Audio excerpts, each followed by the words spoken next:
vais vous parler de ce que j'ai appelé depuis peu le syndrome de l'incomplétude.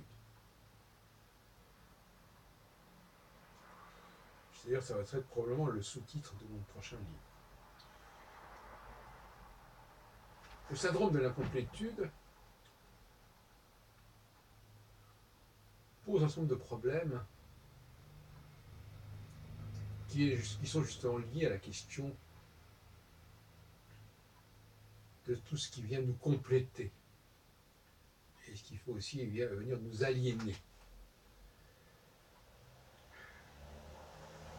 Je partirai d'une formule qu'on entend souvent, qui ne veut pas dire grand-chose, mais qui en même temps est très révélatrice. Les hommes et les femmes sont complémentaires. Ils sont complémentaires. Très bien. Excellent. On ne sait pas très bien ce que ça veut dire, d'ailleurs. Ça veut dire qu'ils ont besoin l'un de l'autre, au fond, quelque part. C'est un petit peu ça qu'on veut laisser entendre. Qui se complètent. Voilà. Alors, je voudrais aller un peu plus loin dans ce genre de réflexion. Car mon projet, c'est toujours, quand je prends la parole, de creuser un peu plus les choses.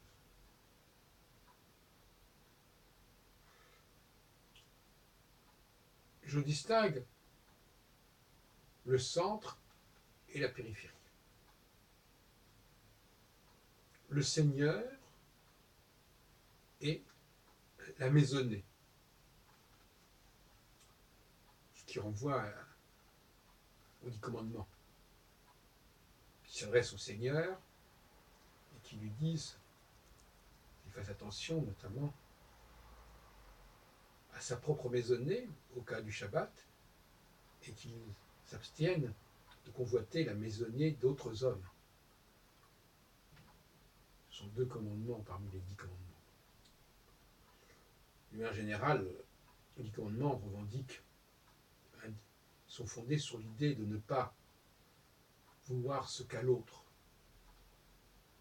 ce qui implique déjà un certain recentrage sur soi-même, une certaine autonomie. Justement, la question de l'autonomie est évidemment en dialectique avec celle d'incomplétude. Si je suis autonome, ça veut dire que je suis complet.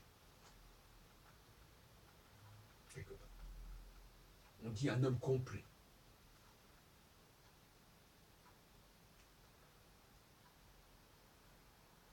Et d'une certaine façon,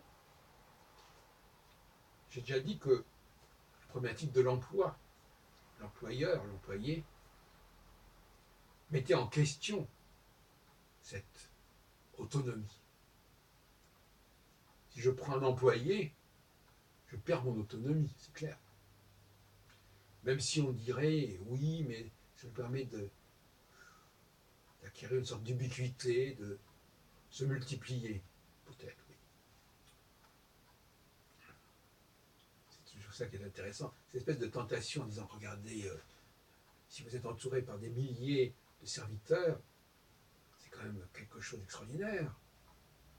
Alors que si vous êtes tout seul, bon, vous allez pouvoir vous démultiplier, n'est-ce pas, avec cette multiplicité, cette pluralité de gens, d'objets qui vont vous compléter, qui vont vous prolonger.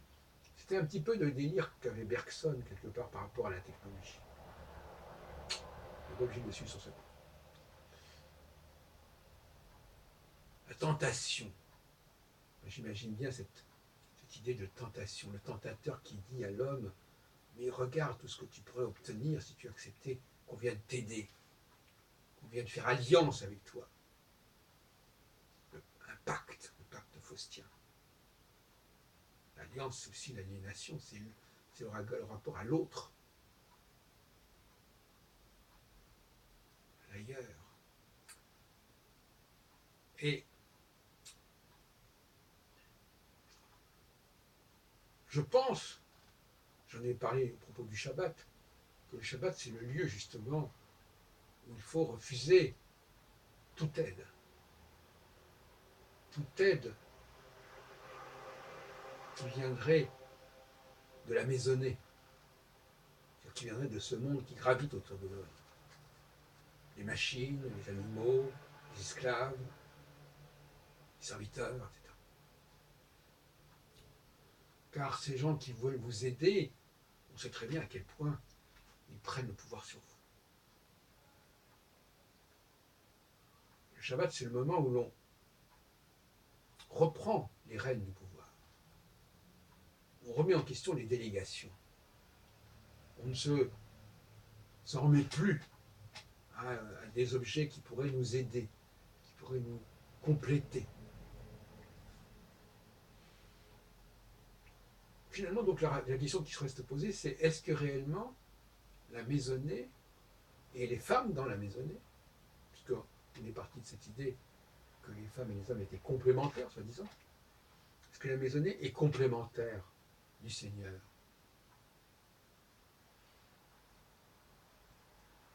Elle l'est d'une certaine façon.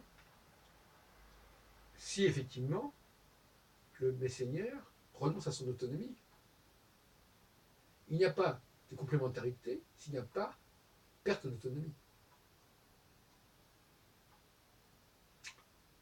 Là, on pourrait parler d'astrologie et dire qu'il y a des périodes où nous affirmons plus notre autonomie, notre autorité qu'à d'autres.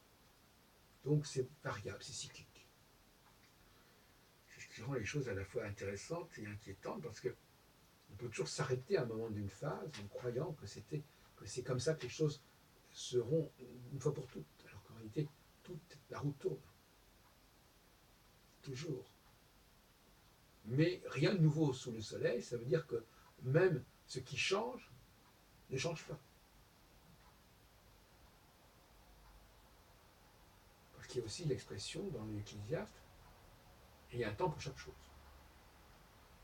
qui vient compléter cette idée de il y a un temps pour chaque chose, mais il n'y a rien de nouveau sous le soleil. Ça se complète, ça s'articule. Donc, je dirais que non, d'une certaine façon, la femme n'est pas le complément de l'homme. Et vice-versa, bien sûr. Elle n'est pas le complément de l'homme. Elle l'est accessoirement, elle l'est incidemment, elle l'est dans une dimension mécanique, comme par exemple le fait de faire des enfants. Elle l'est au même titre que l'animal. Aujourd'hui, c'est moins vrai. Autrefois, les bœufs étaient importants. Elle l'est au même temps que tous les serviteurs, tous les domestiques. Le mot domestique renvoie d'ailleurs c'est un mot latin, domus, qui renvoie à la maisonnée, c'est le même mot, c'est la même idée, les maisons,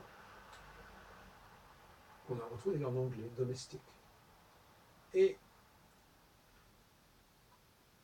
donc,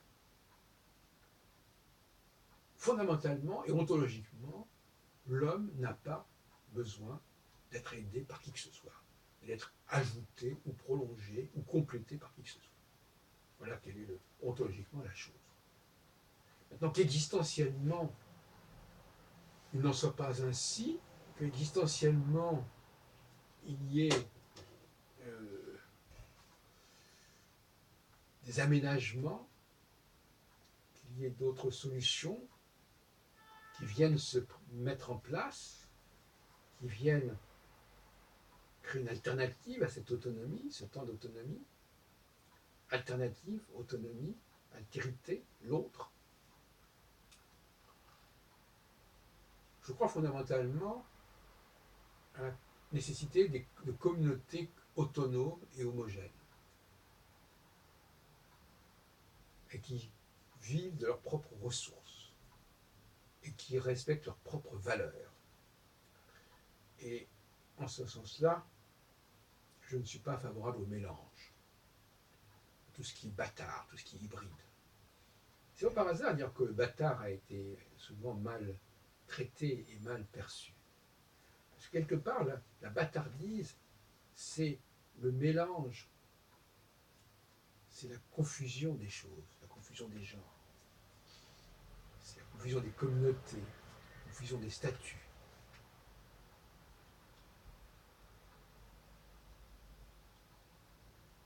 Il est bon que le judaïsme nous rappelle la nécessité périodique de se recentrer et de s'émanciper, si on peut dire, de se débarrasser, de se délester de tout ce qui est venu s'agglutiner, graviter autour de soi.